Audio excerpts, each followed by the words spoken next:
¿Qué tal mis estimados amigos y seguidores de esta página de asesoría y defensa jurídica para la familia? Ya estoy de nueva cuenta aquí con ustedes, como saben, soy el licenciado Edgar Martínez Cruz y estamos dando inicio a una sección más del mundo del derecho familiar.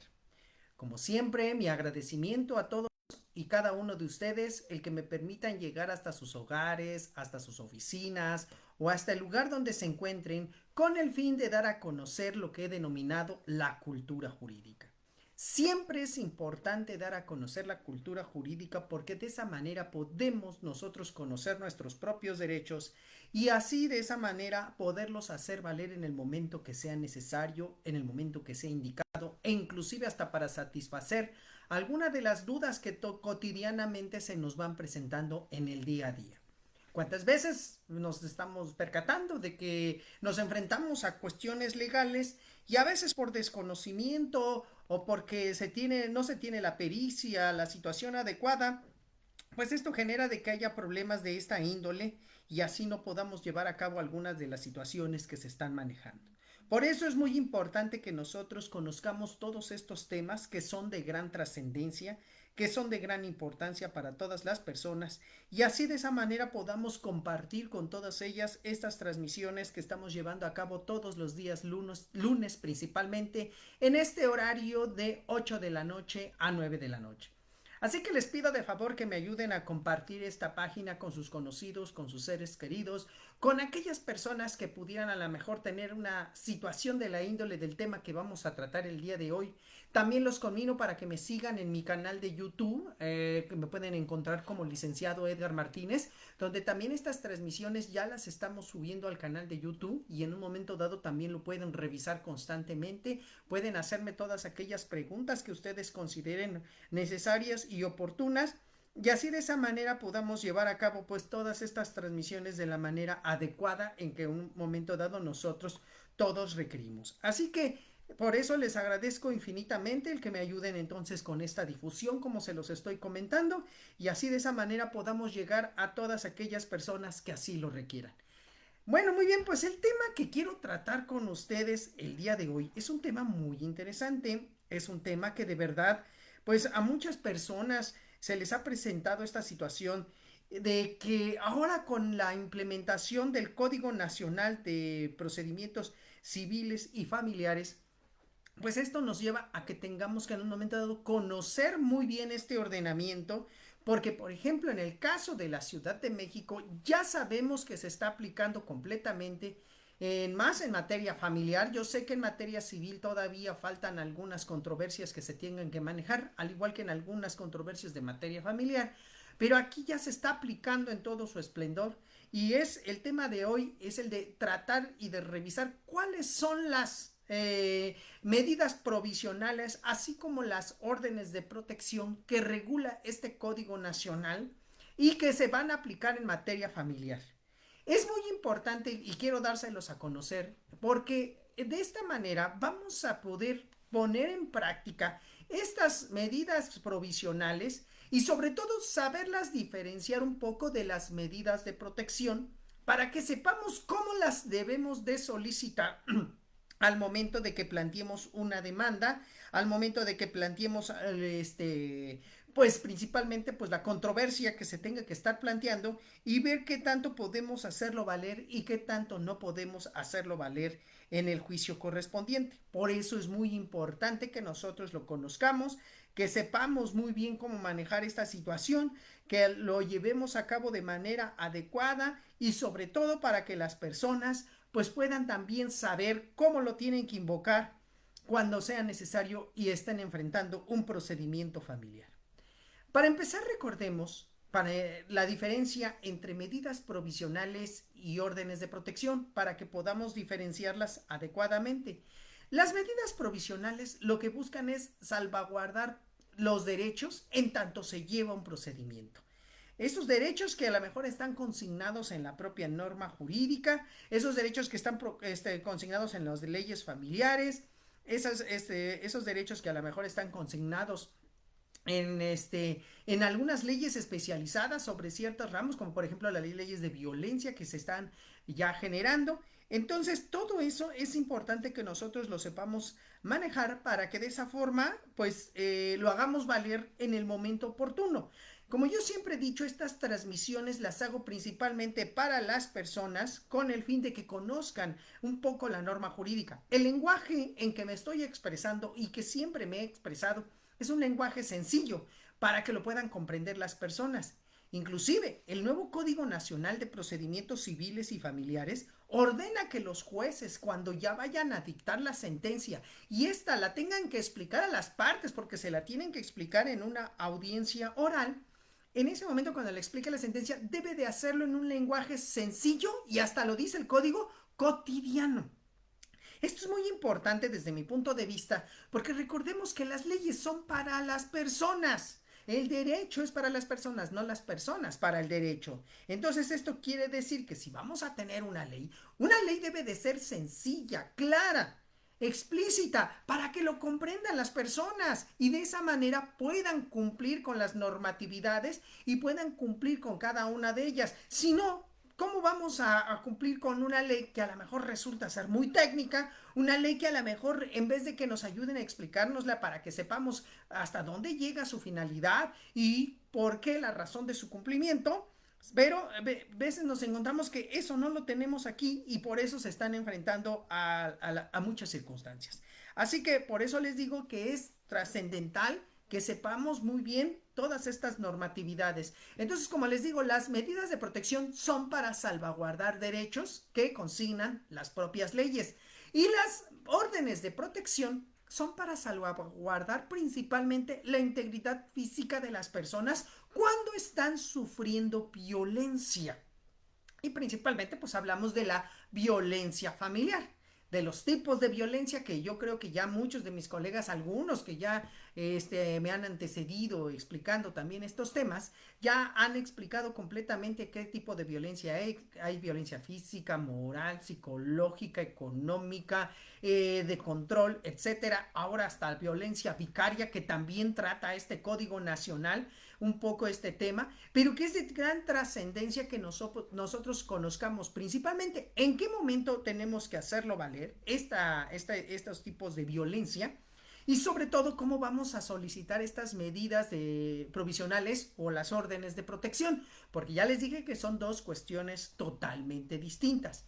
Para empezar, nosotros, cuando planteemos la demanda, y aquí en el caso de la Ciudad de México, ya lo he venido explicando en sesiones anteriores y quiero que en un momento dado esto se quede muy claro de lo que yo estoy platicando y planteando. Como sabemos, en el Código Nacional se establecen precisamente todas estas cuestiones de cómo se debe de plantear una demanda. Y este planteamiento de la demanda lo tenemos que manejar presentándola primero de forma electrónica. Ya sabemos que existían leyes sustantivas anteriores a la aplicación del Código Nacional que, como yo les he dicho, a partir del 1 de diciembre de este año, bueno, del año pasado más bien, 2024, ya se comenzó a implementar este Código Nacional en materia de controversias familiares. Por eso, ahora tenemos que presentar las demandas de forma electrónica. Y para ello, pues como ya les he dicho, principalmente el cliente debe de tener su firma electrónica para que de esa forma se pueda llevar a cabo esta situación. Bueno, resulta que en la propia demanda se pueden pedir medidas provisionales u órdenes de protección dependiendo qué estemos demandando. Estamos hablando, por ejemplo, de una pensión alimenticia. Pues como medida provisional podemos establecer que se fije una pensión alimenticia provisional. Estamos hablando de guarda y custodia de igual manera, y esa es la recomendación que les doy a todos, que cuando planteen una demanda de alimentos y al mismo tiempo tenga que ver con la guardia y custodia, planteen la posibilidad de pedir también la guardia y custodia provisional para que se le confirme a la persona que lo detenta. Porque muchas veces en la práctica me he dado cuenta que nada más se van por la petición de la pensión alimenticia provisional y no tratan el tema de la cuestión de la medida provisional respecto de la guardia y custodia de menores. Esto que ocasiona que muchas veces a mí me ha tocado en la práctica que me dicen, licenciado, pero es que yo ya pedí los alimentos, pero el señor amenaza con llevarse a mi hijo constantemente cuando quiere llevárselo o quiere convivir con él y me quiere imponer las cosas. Y la verdad, licenciado, pues yo no quiero tan fácilmente que conviva con él porque porque al lugar donde se lo lleva no es el adecuado, le trata de imponer a la familia, inclusive ya hasta tiene nueva pareja el padre o el progenitor y se la quiere imponer a los menores. Y entonces, pero como dice que está cumpliendo con la pensión alimenticia, no le puedo impedir que conviva con su hijo. En cierta manera, esto tiene razón. ¿Por qué? Porque el planteamiento nada más se hizo respecto de los alimentos, pero no se planteó lo de la guardia y custodia provisional. Y yo sé que a veces muchas autoridades, principalmente, pero les digo aquí en la Ciudad de México, cuando uno pide la guardia y custodia provisional, lo primero que hace el juzgado es darle vista a la otra parte cuando conteste la demanda con el fin de que en su caso se pronuncie sobre esa medida provisional que está solicitando principalmente pues la progenitora, ¿no? Y las cosas siguen estando igual, no se resuelve. ¿Por qué? Porque estamos hablando de que en este caso el Código Nacional, si en dado caso verifica que se pidieron medidas provisionales y estas no se resuelven, digamos, al momento de la parte escrita, en la parte postulatoria, nos tenemos que esperar hasta la fase de las audiencias. Y en la fase de la audiencia, principalmente en la audiencia preliminar, en materia familiar, en su segunda subfase, cuando ya estamos en presencia del juez, hay una subfase que se llama revisión oficiosa de medidas provisionales u órdenes de protección.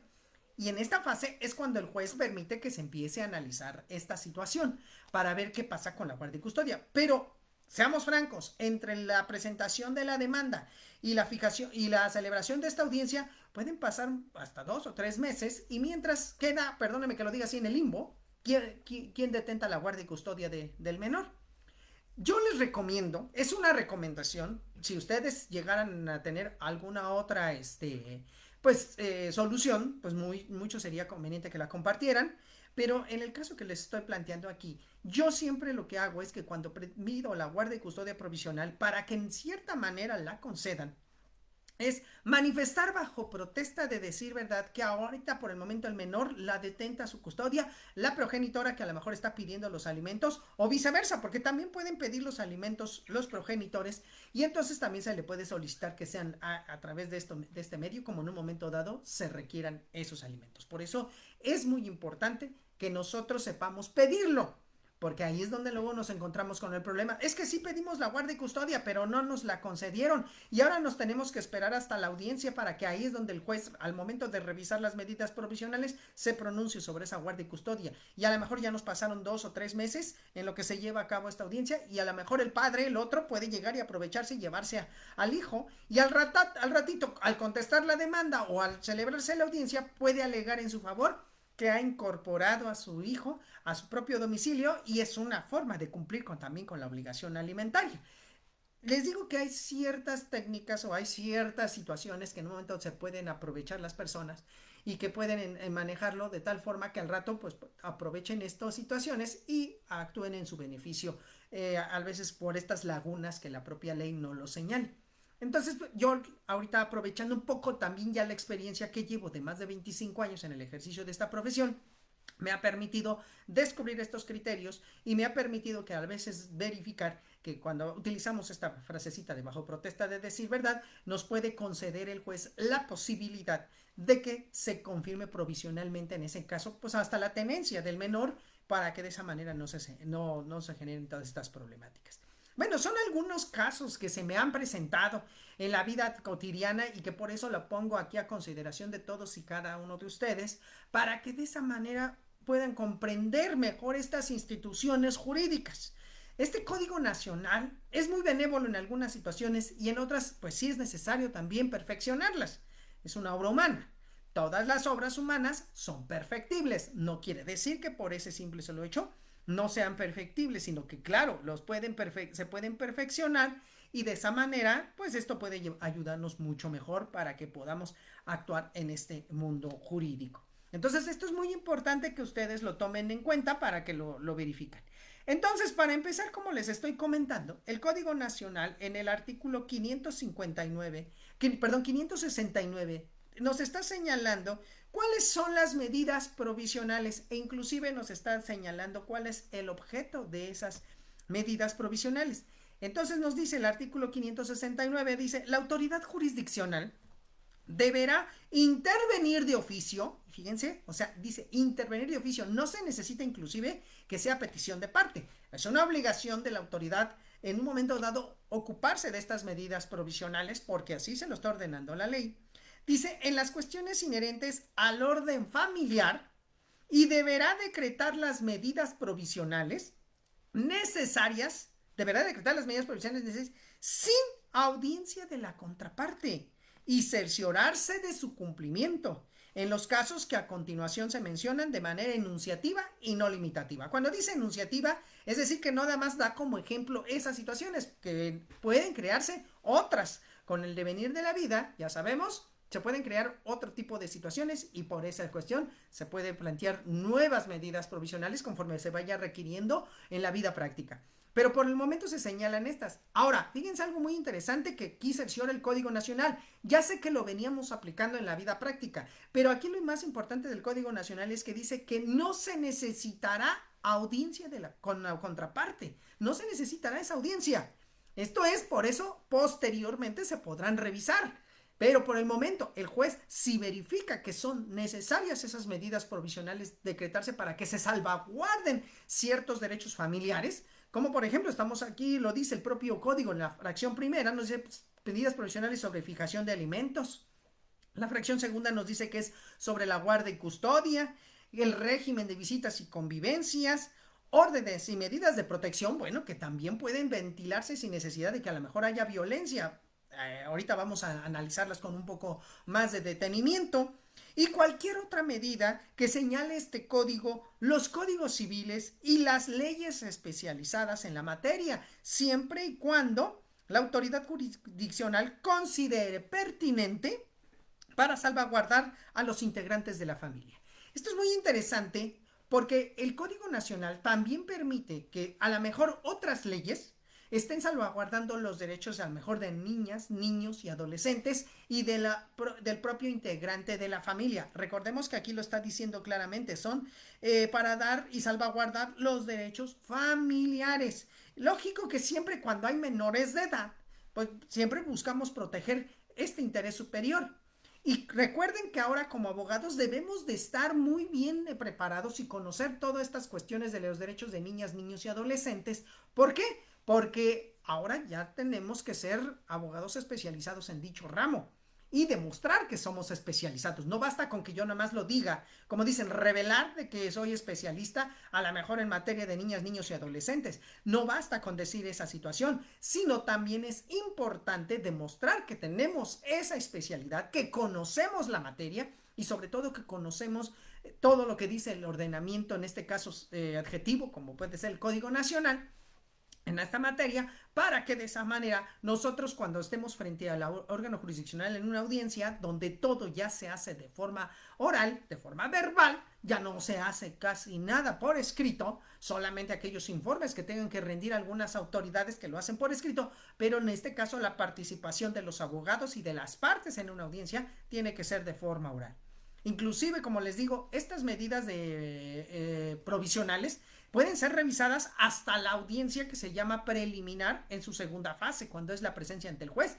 Y si a lo mejor el juez, en alguna de estas situaciones que se presentaron cuando se inicia la demanda, y que el juez a lo mejor no resolvió alguna de las medidas en estas fases que les estoy comentando, de la fase escrita, o sea, en la demanda, contestación de la demanda, reconvención, contestación en la reconvención, hasta ahí cuando dura la parte escrita, cuando ya señala la fecha de la audiencia de preliminar, entonces es cuando ya ante la propia órgano jurisdiccional es donde podemos hacer valer de forma oral qué medidas provisionales no se tomaron en cuenta. Señor juez, a lo mejor cuando usted le solicitamos en la demanda inicial que se otorgara la guardia y custodia provisional en favor de la madre, y el padre al dar contestación a la demanda, no se pronunció al respecto, vamos a imaginar que no se pronunciara, que se le pasó y no lo hizo el progenitor. Entonces vamos señor juez, a considerar como que ha precluido el derecho del progenitor para pronunciarse sobre este punto, y es necesario que su señoría en este caso resuelva a favor de la madre, en el sentido de que ella puede detentar durante todo el procedimiento la guardia y custodia provisional, o a lo mejor la fijación de los alimentos que se establecieron fueron muy bajos, porque a pesar de que el progenitor trabaja supuestamente y se le ordenó un descuento del 20% a favor del menor, pues resulta que el salario que supuestamente obtiene este señor es muy bajo, es un salario mínimo, y en realidad eso no es cierto. Como les comenté la semana pasada, en el caso de YouTube, ustedes lo pueden ver en el video que hice sobre la pensión alimenticia provisional, que les señalé que ahora el juez, conforme al Código Nacional, puede ordenar que se haga un estudio de trabajo social desde el inicio, desde que se pide la medida provisional de los alimentos. Y el juez de oficio gira al oficio, ya sea alguna institución que cuente con trabajadores sociales o si el mismo tribunal cuenta con trabajadores sociales, para que este trabajador social haga un estudio socioeconómico a las partes y así de esa manera pueda determinar con claridad cuando llegue esta audiencia de revisión oficiosa de las medidas provisionales, determinar si en efecto esa pensión continúa de forma provisional o en su caso se aumenta, o también puede llegar hasta decidir que se disminuya esa pensión alimenticia provisional. Entonces, esto es muy importante que nosotros pues sepamos cómo vamos a hacer valer estas situaciones, porque si nosotros mismos no lo sabemos plantear en la propia audiencia que corresponda, pues luego por eso estamos pidiendo cosas que no son. Y cuidado, ya les he dicho que en este caso, al ser la defensa especializada, máxime cuando tenga que ver con niñas, niños y adolescentes, el artículo 666 del Código Nacional establece que esta debe ser especializada, y por el momento se ha determinado que con que manifestemos nosotros los abogados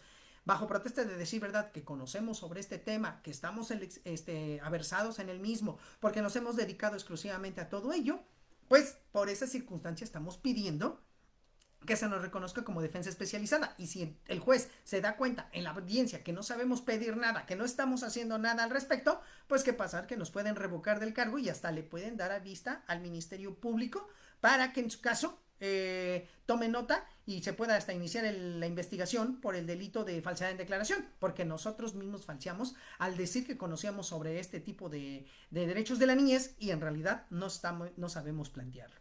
Entonces, estas son las medidas provisionales que señala el propio código en este artículo que les estoy indicando. Pero ahora, vámonos a las órdenes de protección. Las órdenes de protección, principalmente, como les digo, surgen para salvaguardar la integridad de las personas cuando estamos en asuntos de violencia familiar.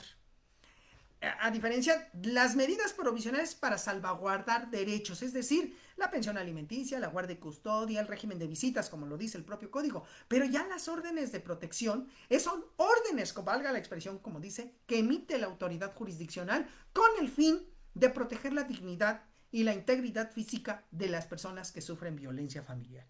Y esto provisionalmente, enunciativamente, están reguladas en el artículo 571 de este código y 573.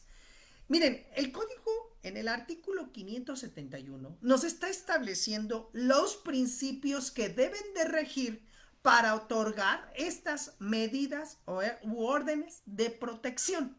Ya les dije que esto lo vamos a encontrar principalmente cuando surge violencia, pero se deben de cumplir ciertos principios que la propia ley nos está señalando para que se pueda considerar que es una orden de protección. Esto es muy importante que nosotros lo tengamos clarísimo para que en efecto no tengamos mayores problemas. Miren, dice el artículo 571 que para empezar, estas órdenes de protección buscan prevenir, interrumpir e impedir conductas de violencia.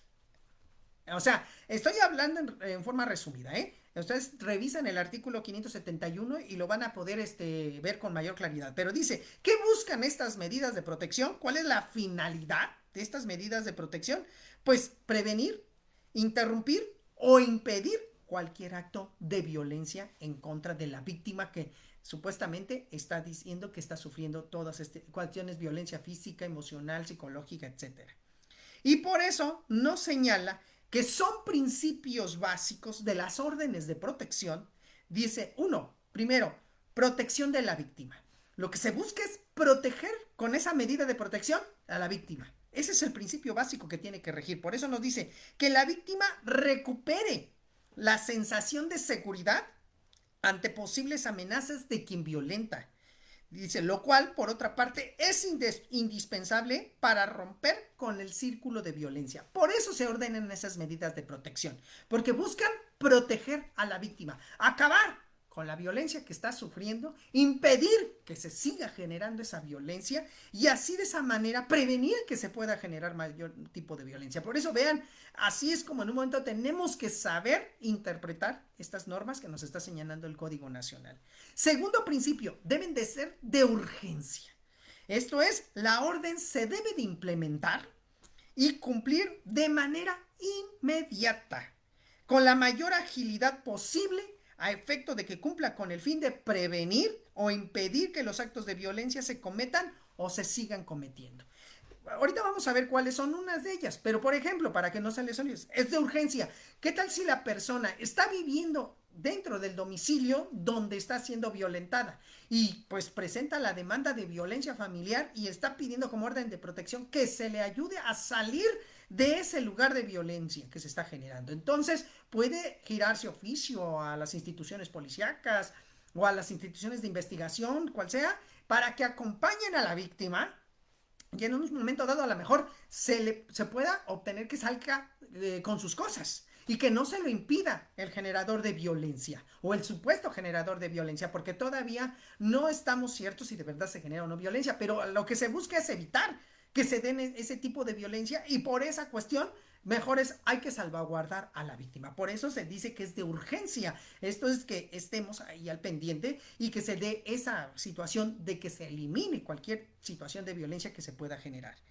Debe de ser accesible, o sea, debe de haber accesibilidad en la implementación de la medida de orden de protección. Esto quiere decir que la medida debe ser implementada a través de un procedimiento sencillo y gratuito para quien es víctima de violencia. O sea, no se le pueden estar pidiendo que cumpla con ciertas formalidades. Fíjense, a mí me ha pasado hasta en algunos estados de la República que cuando vamos a pedir violencia, y pedimos esta medida, dicen, no, es que no es suficiente con que nada más lo menciones, necesitas acreditar que de verdad existe esa violencia. Señores, ¿cómo vamos a acreditar la violencia psicológica o cómo vamos a acreditar la violencia física inmediata? A ver, bueno, la violencia física a lo mejor sí, si vamos con un médico o vamos a una institución de protección de mujeres para que en un momento dado le hagan un certificado médico y vean que está violentada y pues puede ser ayudarnos esto. Pero ¿cuántas veces las mujeres, y también los hombres, porque también los hombres sufrimos violencia, nada más que se oculta por esta todavía cultura del machismo, que sucede que a veces los hombres también sufren violencia, pero no se atreven a ir ante la autoridad jurisdiccional, porque hasta a veces la misma autoridad ministerial o jurisdiccional hace burlas, y esto pues ocasiona de que a veces los hombres pues no quieran presentar sus denuncias correspondientes. Pero aquí dice, debe de ser accesible de tal manera que sea un procedimiento sencillo. Si en este caso yo estoy sufriendo violencia psicológica, señor juez, por el momento no te puedo a lo mejor exhibir, porque no tengo en este momento a lo mejor un dictamen de un psicólogo oficial, por ejemplo, del DIF, no tengo o de alguna institución que se dedique a las cuestiones de violencia, pero estoy sufriendo en este momento violencia psicológica, estoy sufriendo ahorita agresión por parte de la que es este generador de violencia, donde me intimida, donde me amenaza, donde en un momento me controla, etcétera. Quiero salir de esa situación, entonces solicito que lo retires del domicilio, porque yo no tengo a dónde irme. Y entonces, por ejemplo, me gusta en el Estado de México que hay un procedimiento todavía conforme a su código de que permite que se dé desde el momento mismo de la admisión de la demanda de violencia, se puede otorgar el que se le diga al supuesto agresor que salga, ¿sí?, de ese domicilio. No importa que sea el dueño, solamente es una medida, una orden de protección para generarle a la víctima una sensación de seguridad, de estabilidad, y así de esa manera salga y se rompe ese círculo de violencia. ¿Sí? Entonces, por eso dice que debe ser accesible. Debe de cumplirse el principio de utilidad procesal, es decir, la orden de protección debe facilitar la confección, integración, tratamiento y conservación de las pruebas que puedan aportarse al trámite. En este caso, si estamos hablando de que se está presentando violencia, el juez debe de buscar la manera de que se protejan también las pruebas que en un momento dado se vayan generando.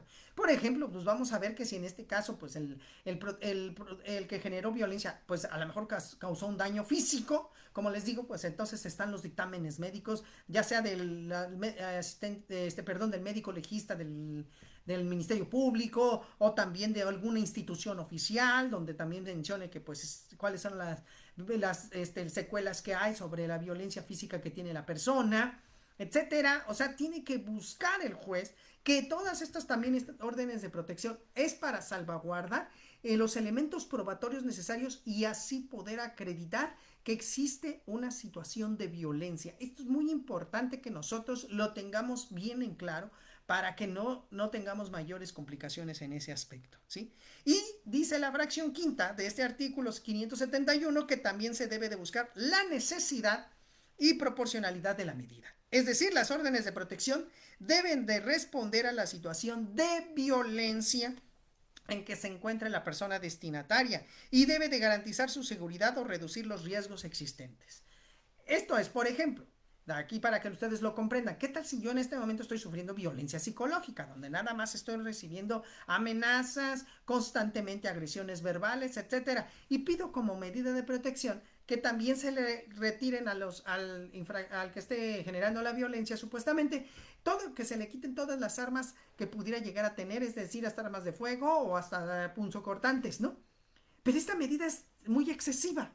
¿Por qué? Porque nada más está recibiendo violencia psicológica. En ningún momento dado se está viendo que hay una violencia, a lo mejor material o física que se esté generando. Solamente que la tiene controlada, que no la deja salir, que siempre le está controlando también los ingresos, el dinero, etcétera.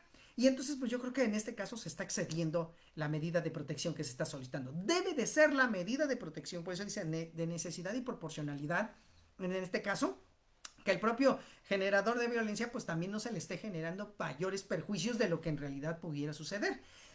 Si es violencia psicológica, por ejemplo, y que diga que salga el agresor, el presunto agresor del domicilio, bueno, es así, es proporcional porque lo que no le están quitando el derecho de propiedad de su casa, solamente están tomando una medida para que salga el agresor, se vaya a otro lado y deje que provisionalmente la que está recibiendo la violencia, la víctima, permanezca en ese domicilio porque a lo mejor no tiene dónde irse por el momento, pero eso no quiere decir que va a ser de manera indefinida, sino que se va a establecer a lo mejor un plazo para que permanezca en dicho lugar y así de esa manera pueda pues en un momento conseguir otro lugar que le permita estar ahí. Pero bueno, en términos generales, estos son los principios que señala el propio Código Nacional de Procedimientos Civiles y Familiares con respecto a las órdenes de protección. Como ustedes se dan cuenta, la mayoría de las legislaciones procesales que todavía existen en las entidades federativas, muchas de ellas no tienen estas medidas de protección. Y a mí me da mucho gusto esta situación porque hasta en la Ciudad de México el Código Procesal, que tenía todavía vigencia hasta el año pasado, pues no señalaba estas órdenes de protección. Siempre nos íbamos por medidas provisionales. ¿Y qué sucedía cuando presentábamos una demanda de violencia familiar? Que el propio juez nos decía, pero acredítame que en un momento dado esa medida de protección es urgente, o en su caso teníamos que irnos a la ley de acceso de las mujeres a una vida libre de violencia para poder pedir estas medidas de protección en favor de las mujeres. Pero el problema nos encontrábamos con los hombres, porque como ya les he dicho, también los hombres sufren violencia. Y el detalle es que no existía, y todavía no existe en las demás legislaciones, estas órdenes de protección. Siguen manejándolas única y exclusivamente como medidas provisionales. Con las medidas provisionales dicen no hay ningún problema, no se necesita tanto audiencia de la contraparte, basta con que el juez verifique que de verdad hay posibilidad de que se salvaguarden esos derechos y así de esa manera lo puede llevar a cabo. Pero en el caso de la violencia, en muchas veces se encontraba con la situación de que se le daba vista a la parte contraria para que se pronunciara sobre esas medidas de protección que se estaban solicitando. ¿Y qué sucedía en muchas ocasiones? Pues que no se daban esas medidas de protección. A mí me tocaba en ocasiones ver, por ejemplo, cuando los hijos violentaban a los padres. Un hijo violentaba a su señora madre. Voy y solicito al juzgado que en un momento dado haga que se retire el hijo, el presunto generador, porque la madre, que ya tiene más de 80 años, está recibiendo agresión psicológica por parte de él. No la deja salir, siempre le está imponiendo cosas, le grita, etcétera. Le acredito a través de la demanda, le hago valer estas situaciones al juez. ¿Y qué sucede?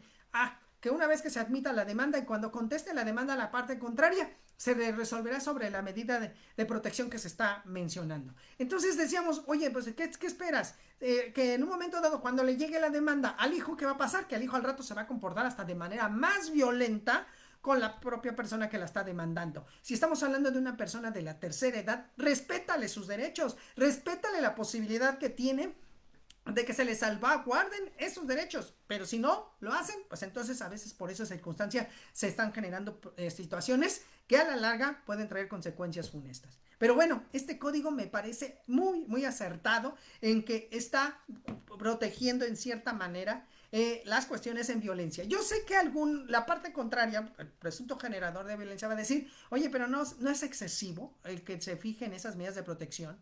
¿Por qué el hecho de que una mujer principalmente que presenta una demanda de esta índole inmediatamente se le puede llegar a hacer caso y se le puede creer sobre a lo mejor algo que no sucedió?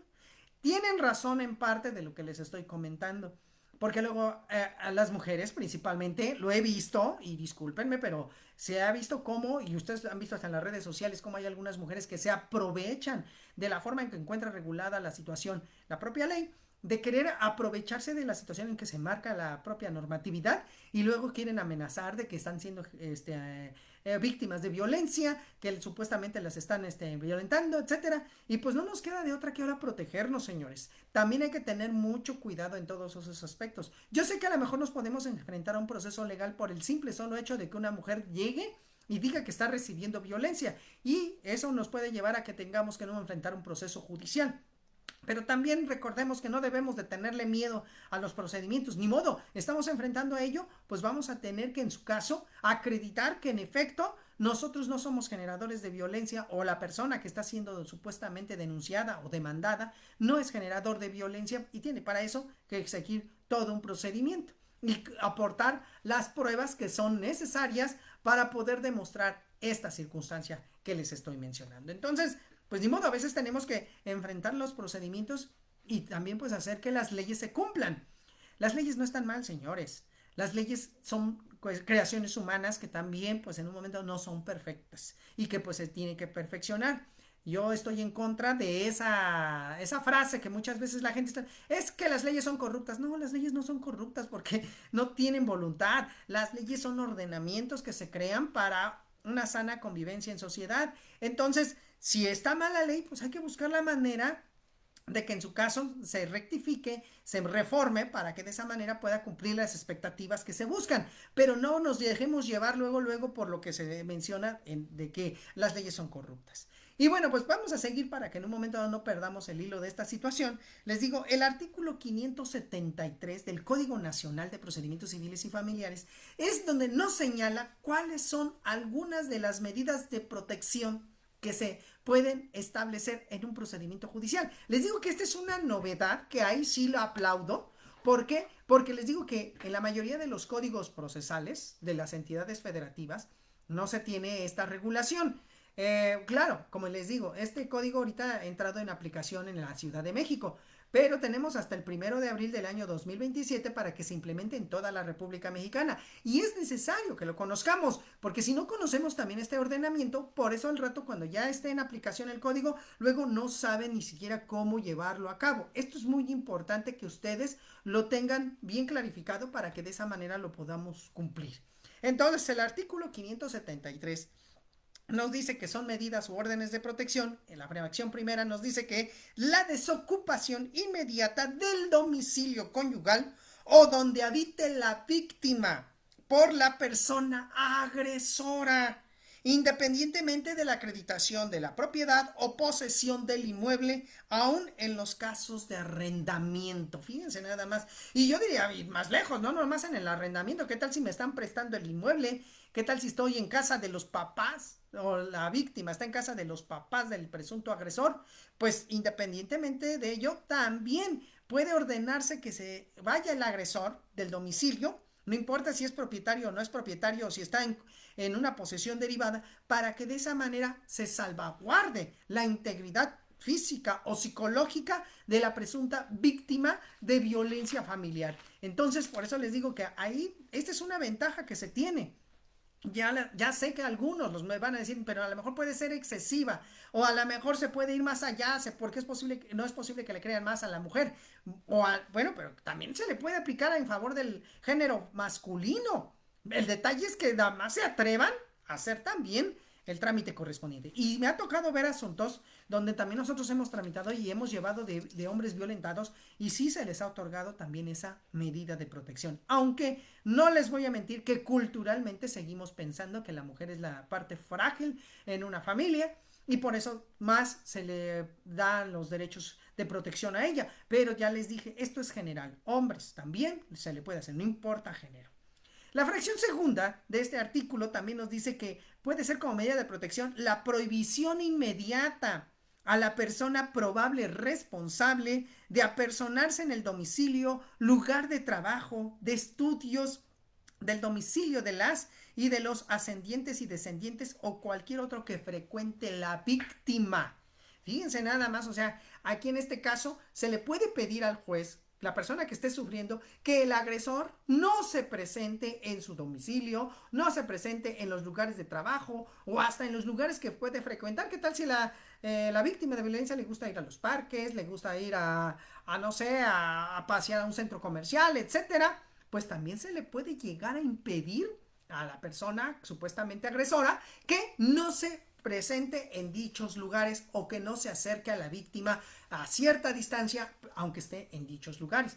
Sobre todo en la fuente laboral. ¿Cuántas veces nos hemos encontrado las mujeres, principalmente víctimas de esta situación, donde los maridos, los novios o hasta las personas que en un momento dado estén hostigando a la mujer, se presentan en su fuente laboral, afuera de su fuente laboral, y cuando salen, ahí las van persiguiendo, y las van agrediendo, ahí les van diciendo de cosas, etcétera, y por esa cuestión también se enfrentan a estas situaciones. Entonces, también puede llegar y imponérsele una prohibición de esa índole.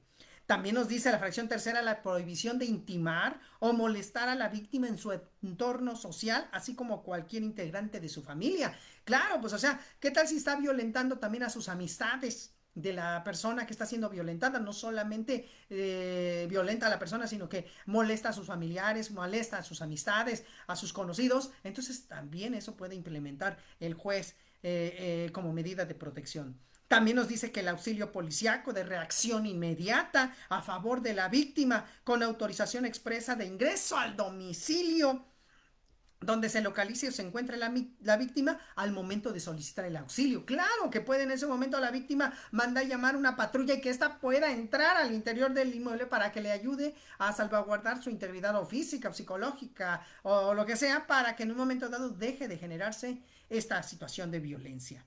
También nos dice la fracción quinta que se puede hacer un inventario de los bienes muebles e inmuebles de propiedad común, incluyendo los implementos de trabajo de la víctima. Pues claro, a ver, resulta que a lo mejor me está violentando llevándose mis instrumentos de trabajo, mi laptop, no sé, mi celular, o etcétera, donde yo tenga que trabajar. Entonces, ¿qué es lo que hace? Que se puede hacer un inventario para que de esa manera no se toquen esos bienes.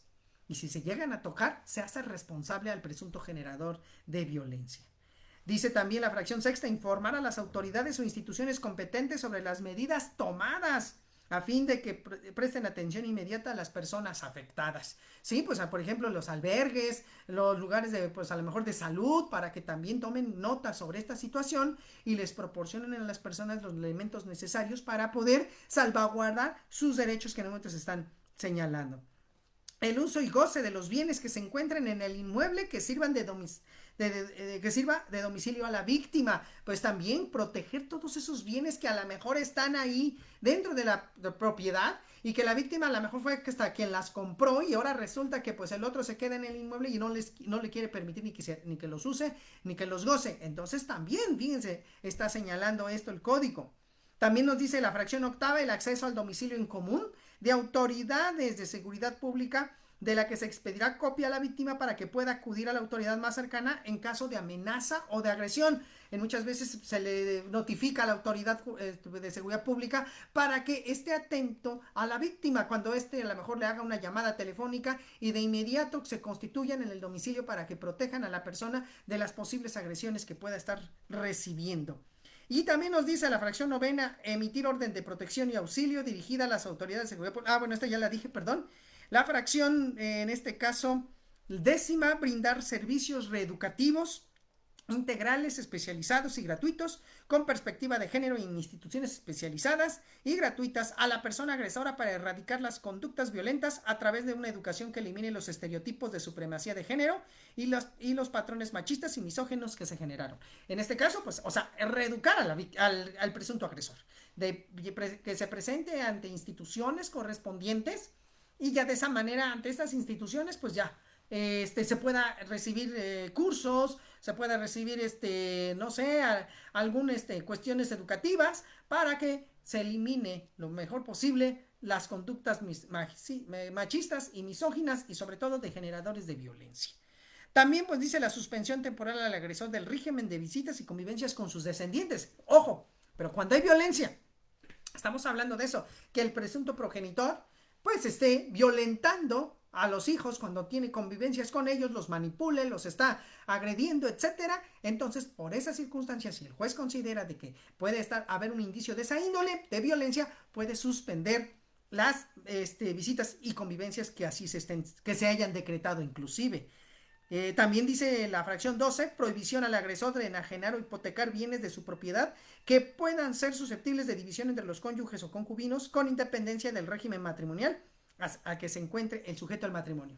¿Qué pasa? Que bueno, a veces cuando hay violencia, el que es titular de los bienes dice, son míos, y a ver cómo le vas a hacer.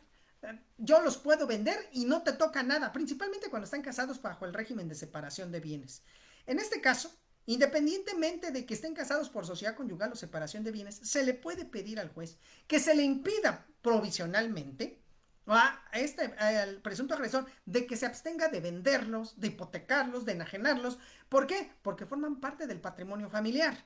¿Y qué tal si al día de mañana, cuando ya quiero yo hacer la demanda, a lo mejor de disolución de la sociedad conyugal, o a lo mejor también la pensión compensatoria que tanto se pide, o la compensación económica más bien, donde yo puedo, como cónyuge que me dedica a las tareas del hogar, no adquirir un patrimonio, y pues el otro le di la posibilidad de que pudiera adquirir bienes, me toque hasta el 50% de los mismos? ¿Qué tal si ya los vendió y por el momento pues ya me quedé como el perro de las dos tortas, sin ni una ni otra, ¿no? Entonces por eso se puede llegar a pedir esta medida de protección en el sentido de que se abstenga de que no vaya a vender, e inclusive como para poder que esta medida pueda ser más efectiva, se le puede ordenar al registro público de la propiedad que se inscribe en los folios reales de los inmuebles que formen parte de ese o que se hayan adquirido durante la vigencia de ese matrimonio o concubinato, que en su caso se anote también la demanda en el sentido de que se está ordenando de que no se pueden enajenar bienes para que así el registro público el día de mañana no vaya a cometer también el error de que pues al no estar enterado pues permite la transmisión de los bienes a terceras personas y entonces luego a veces eso se nos complica. Dice embargo preventivo, también cuando se tenga que ver con cuestiones alimentarias. El embargo va enfocado principalmente cuando hay incumplimiento. Y al haber incumplimiento ya se está generando ahí una situación de violencia en contra del acreedor alimentario, que por regla general son los hijos, porque no están recibiendo lo adecuado o lo que les corresponde para poder sustentar bien su vida correspondiente. Y también nos dice la fracción 14, en caso de ser solicitado, proveer a fin de que la víctima pueda recibir en instituciones públicas y de manera gratuita, atención médica y acompañamiento psicológico. O sea, la víctima también puede en un momento solicitar al juzgado que le giren al DIF, por ejemplo, que le proporcionen todos los elementos necesarios para recibir todas esas atenciones médicas y psicológicas para que ella también pueda salir de ese entorno de violencia, de salir de esos temores, de esa situación de ansiedad o lo que en un momento dado tenga la persona, para que de esa manera pueda reincorporar su vida a las cuestiones normales de su vida. Quiero mencionarles que estas medidas de protección y estas medidas precautorias son temporales, no son permanentes. En principio, estas medidas de protección duran mientras dura el procedimiento.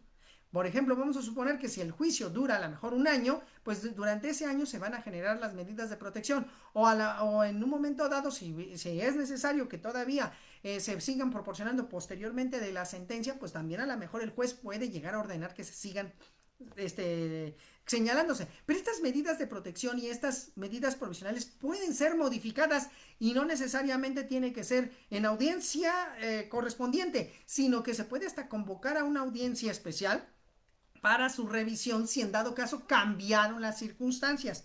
Porque puede suceder, por ejemplo, que a mí me impusieron una pensión, una medida provisional de una pensión alimenticia alta, que porque la madre no trabajaba o no trabaja en ese instante, pero después ella consigue un empleo.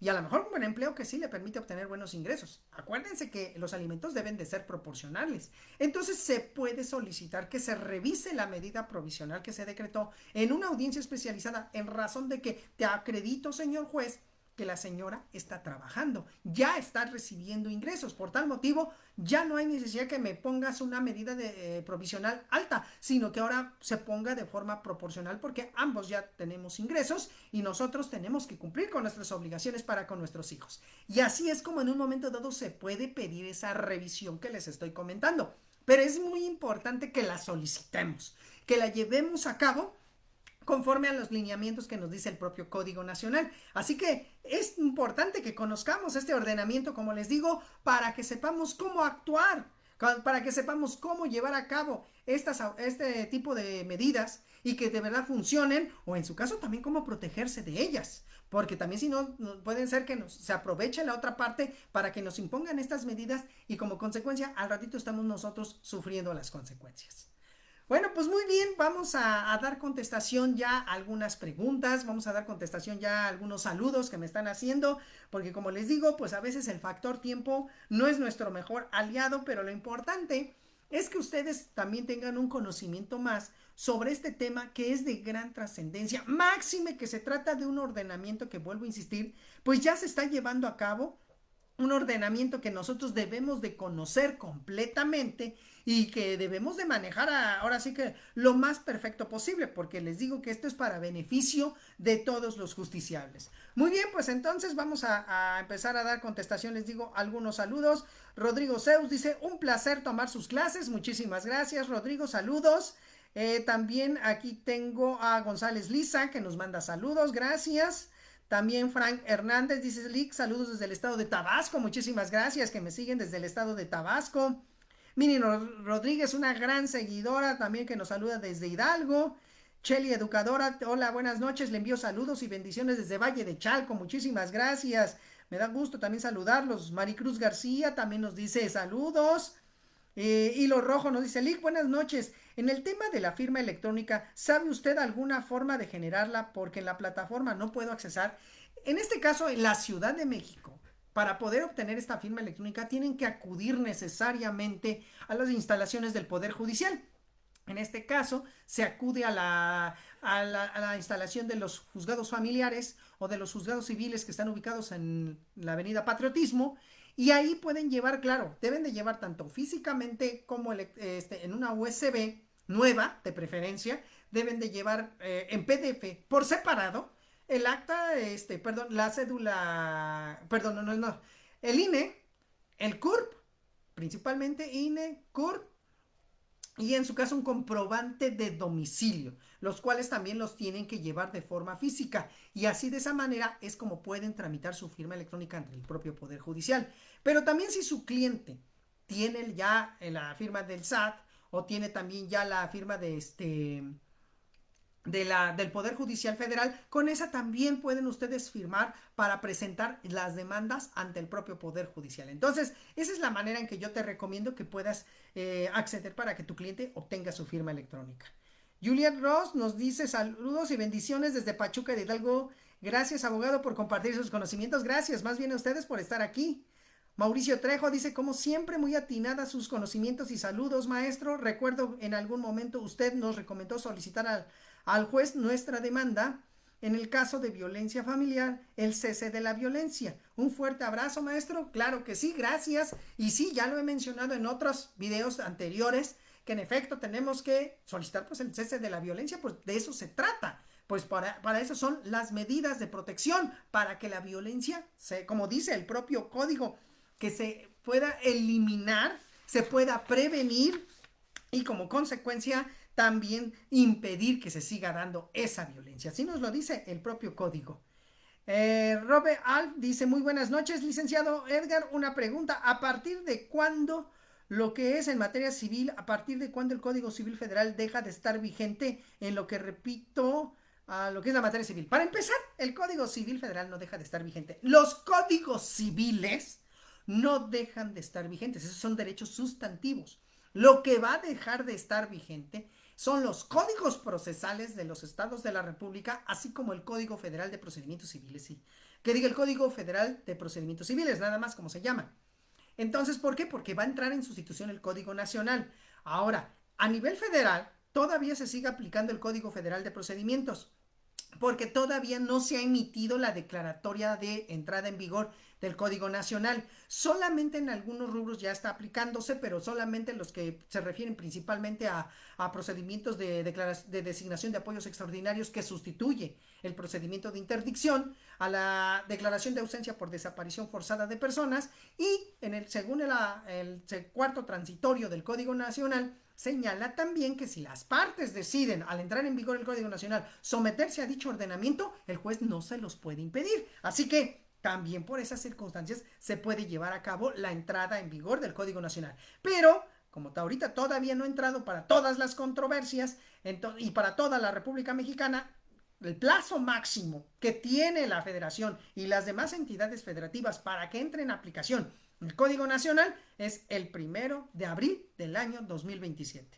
Por eso les digo que se tienen que preparar muy bien, porque ya nos quedan en realidad 2 años. Estamos ya nada más ahorita 2 años y unos tantos días de que llegue el plazo fatídico que señala el propio Código Nacional. Y se va a implementar, no queda de otra. Así que por eso les pido a todos los colegas abogados, tanto de la Ciudad de México como de otros estados de la República, especialícense, de verdad conozcan el código. Hay buen tiempo todavía para conocerlo perfectamente, y así de esa manera, cuando entre en aplicación, no nos agarre de sorpresa y sepamos muy bien cómo hacer valer y toda esa cosa. Por eso, su servidor, estoy realizando cursos constantemente sobre el Código Nacional. Es más, ahorita estoy preparando el curso para este día jueves de 5 a 9 de la noche, ahorita se los vuelvo a reiterar, pero referente al juicio de alimentos conforme al Código Nacional, porque los alimentos ya se están llevando conforme al Código Nacional y hay que saber cómo vamos a aplicarlo. Así que los que quieran participar, va a ser este jueves 27 de marzo de 5 a 9 de la noche. El costo es de 500 pesos, así que desde este momento les hago el anuncio correspondiente. Raúl Cipriano dice: saludos maestros desde el municipio de Otzolotepec, Estado de México. Muchísimas gracias, saludos. Robe Alp dice: excelente información, licenciado Edgar. Mi otra pregunta es en materia familiar. ¿A partir de cuándo el Código Civil Federal deja de estar vigente? Ya les expliqué que el Código Civil no deja de estar vigente. Es el Código Federal de Procedimientos Civiles el que va a dejar de estar vigente, y ya les expliqué hasta qué fecha tenemos como esto.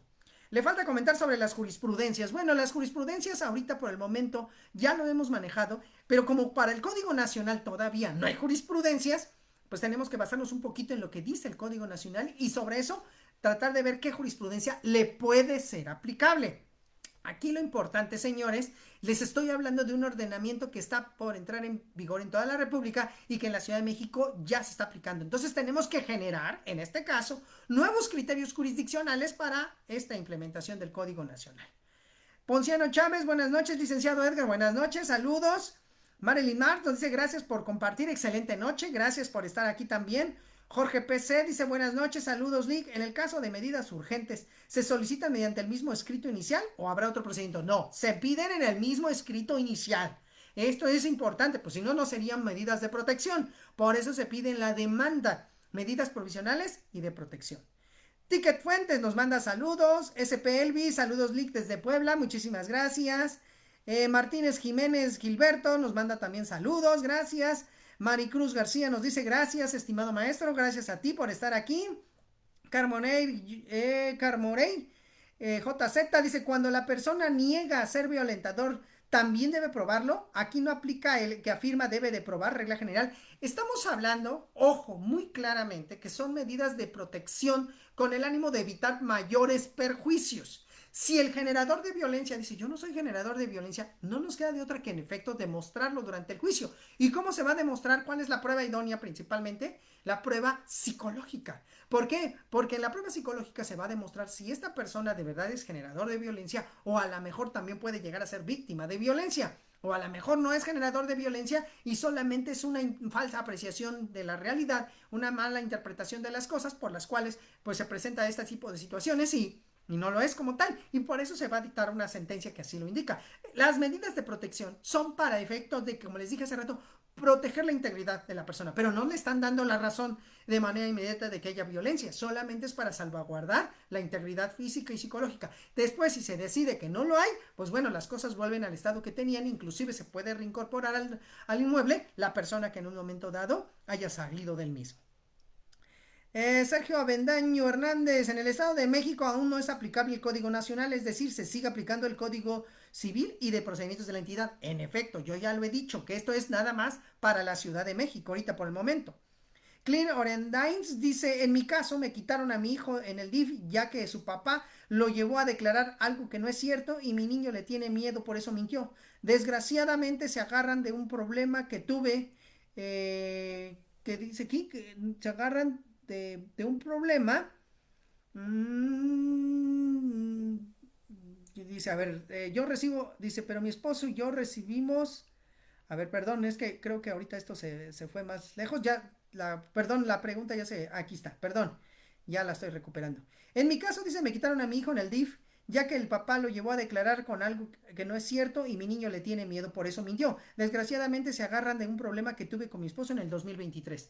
Sí, a veces esto sucede. Y cuidado porque ahorita ya está regulado lo que se llama violencia vicaria, que es cuando también los padres se agarran de los hijos, los manipulan, en su caso hasta los dañan con el ánimo de generar un daño a la madre. Entonces ahorita la ventaja es que ya está regulado esto de la violencia vicaria y también en el Código Nacional ya lo tiene regulado, por esa circunstancia se puede hacer valer, pero vuelvo a insistir, a veces, miren señores, yo sé que uno les explica lo que la ley dice, pero también comprendan una cosa, que a veces las autoridades jurisdiccionales o son muy lentas, porque de verdad lo hay, porque son lentas, otra también por la carga excesiva de trabajo.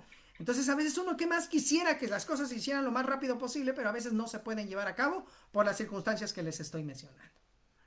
Gabriel Quiroz nos manda saludos desde Jalapa, Veracruz. Lilia Castillo nos manda saludos desde el Estado de México. Juan Edmundo Miranda García nos manda saludos desde Sinaloa. Efraín Martínez Aviña dice, buenas tardes, distinguido. Estas medidas son temporales, pueden ser revisables y duran tanto en el proceso. ¿Se resuelve el fondo? Sí, ya lo dije, que son temporales y se pueden revisar en cualquier momento del procedimiento.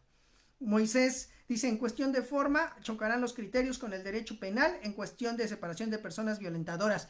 Miren, yo siempre les digo una cosa, no confundan la materia penal con la materia familiar.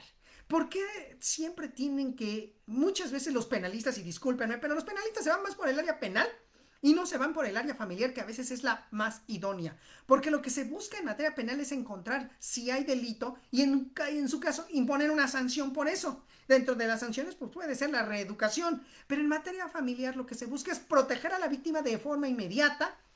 En su caso, ver que se den los sistemas reeducativos, poner las medidas de protección que les estoy señalando, y esto nos puede ayudar bastante. ¿Por qué? Porque lo que busca la materia familiar en la cuestión de la violencia familiar no es buscar una sanción, es que se dé de nueva cuenta la armonía familiar, que se reeduquen las partes, de tal manera que se extinga y se elimine completamente esta violencia. Eso es lo que se busca principalmente en materia familiar, no como en materia penal, que lo que se busca principalmente es la sanción. Ángel Fernández nos manda saludos. Dice Sin Orenday, dice, pero mi esposo y yo recibimos amenazas de muerte por parte del papá de mi hijo. Yo recibo ofensas. Bueno, nos platica el caso, pero bueno, ya después lo platicaremos con más detalle. Y bueno, también nos manda Beatriz Ortiz desde Catepec, nos manda saludos. Y Eduardo López Miranda dice, siempre un gusto escuchar y aprender de su expertise en estos temas. Muchísimas gracias, de verdad. Y bueno, como siempre lo he dicho, el factor tiempo no es nuestro mejor aliado. Pero lo importante es que ustedes conozcan un tema más sobre esta situación, de lo que también nos está señalando el propio Código Nacional de Procedimientos Civiles y Familiares. Así que tratemos de hacer valer estas normas, revísenlas, analícenlas, compárenlas hasta con los criterios jurisprudenciales, como me estaban diciendo, y así de esa manera ténganlo por seguro que podemos enriquecer más esto. Además, no me crean todo totalmente, también ustedes hagan lo propio. ¿Qué tal si a lo mejor mi criterio no sería el mismo de alguno de ustedes, si ustedes tienen un mejor criterio y más fundamentado? Y con gusto lo podemos plantear también.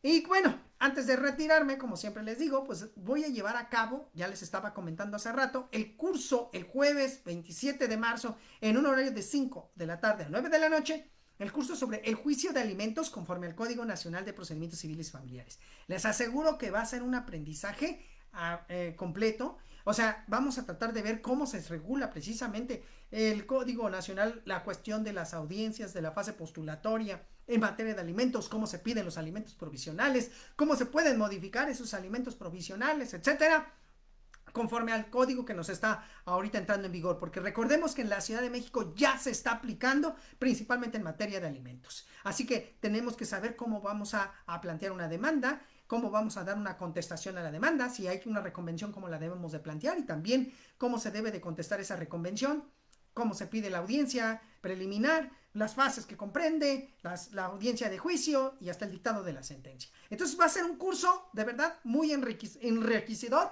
así que los que quieran en su caso inscribirse, adelante. El costo es de 500 pesos, les aseguro que lo vamos a disfrutar enormemente. Un curso en línea donde pueden estar presentes todas las personas que en un momento dado quieran, y así de esa manera puedan ustedes recibir posteriormente hasta el video, porque yo les doy el video y el material con el cual se llevó a cabo este curso. Muy bien, pues miren, también ahora si desean una asesoría personalizada y también para inscribirse al curso, me pueden mandar mensaje de WhatsApp. Por favor, no recibo llamadas. Discúlpenme, pero no puedo. Es mucho la carga de trabajo que tengo y no puedo recibir llamadas, solamente mensajes de WhatsApp. Y ténganlo por seguro que también si se los contesto, nada más ténganme un poquito de paciencia. Mi número de WhatsApp en el estado de Oaxaca, porque tengo también mi oficina en el estado de Oaxaca, 951 126-9802. Repito, 951-126-9802. En la Ciudad de México, mi número de WhatsApp, 55-3896-2856. Repito, 55-3896-2856. O pueden escribir en mi correo electrónico, lex.semper@hotmail.com. Y no se olviden que tenemos toda una invitación los días lunes para que estén presentes aquí con una transmisión más del mundo del derecho familiar. Saludos a todos mis contactos, a todos mis amigos, saludos también a mis seguidores, a los seguidores y suscriptores del canal de YouTube. Ya saben, denle un clic a la campanita para que de esa manera puedan recibir las invitaciones para cuando estemos subiendo videos. Les deseo una excelente noche, cuídense mucho y nos vemos en próxima transmisión. Hasta luego.